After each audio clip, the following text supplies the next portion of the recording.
Good morning. Jackie and I wrote this piece called Conversations with King, and it has excerpts from his I Have a Dream speech, and Jackie will be Martin Luther King today.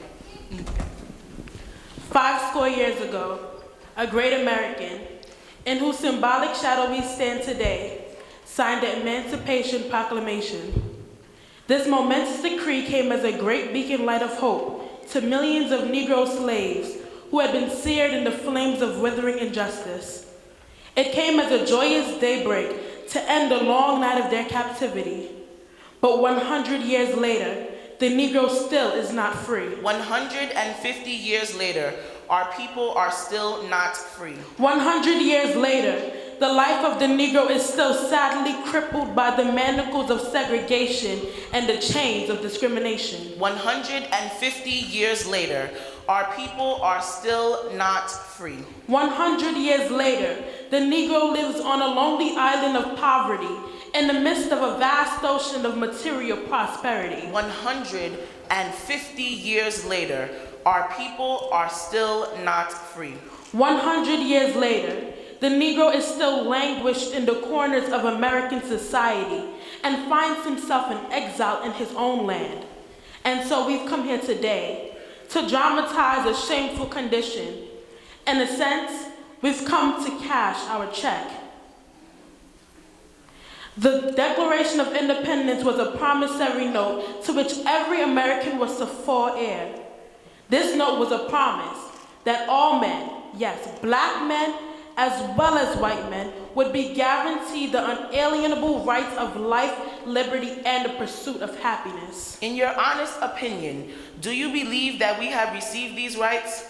Do you believe that we have been equally afforded the opportunity of life, liberty, and the pursuit of happiness? It is obvious today that America has defaulted on this promissory note as her citizens of color are concerned. America has given the Negro people a bad check, a check which has come back marked insufficient funds. It is not because we never made it to the bank.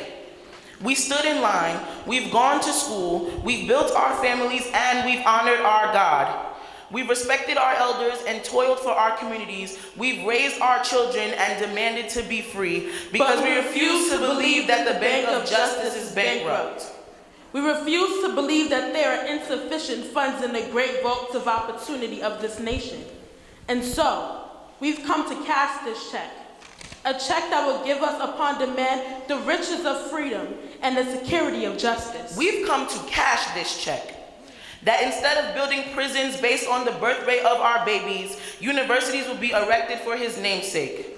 That gentrification will become a desolate term because the souls of people, regardless of color, will already be living in harmony. We have come to cash this check. That it will give us upon demand job availability to every willing man. That its return will put into the pockets of our mothers the reassurance that our sons can walk out of our homes and return to us safely. We have come to cash this check. Now is the time to make real promises of democracy.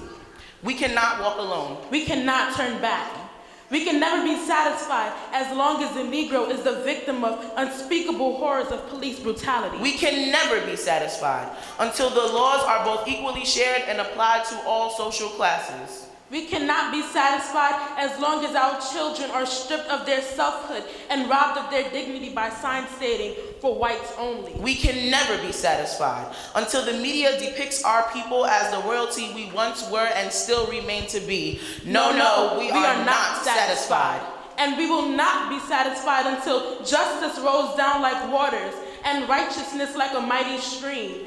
I have a dream that one day this nation will rise up and live out the true meaning of its creed. We hold these truths to be self-evident. That all men are created equal. What is your dream? I have a dream that one day on the red hills of Georgia, the sons of former slaves and the sons of former slave owners will be able to sit down together at the table of brotherhood. What is your dream? I have a dream that one day even the state of Mississippi, a state sweltering with the heat of injustice, sweltering with the heat of oppression, will be transformed into an oasis of freedom and justice. What is your dream? I have a dream that my 4 little children will one day live in a nation where they will not be judged by the color of their skin, but by the content of their character. I have a dream today. I have a dream that one day our communities will not be saturated with liquor stores and chicken spots and dehydrated of insufficient education and adequate law enforcement. What is your dream? I have a dream that the definition of self-respect will be redefined, that manhood will not be determined by how low your pants can hang, and that womanhood will not be determined by how quickly and how many she can bring forth through her womb. What is your dream? I have a dream that healthcare will be adequate, affordable, and available. What is your dream? I have a dream that we as a people will no longer be afraid to dream. I have a dream today. This is our hope. Are you satisfied? Let freedom reign. Are you satisfied? Let freedom reign. Are you satisfied? Let freedom reign.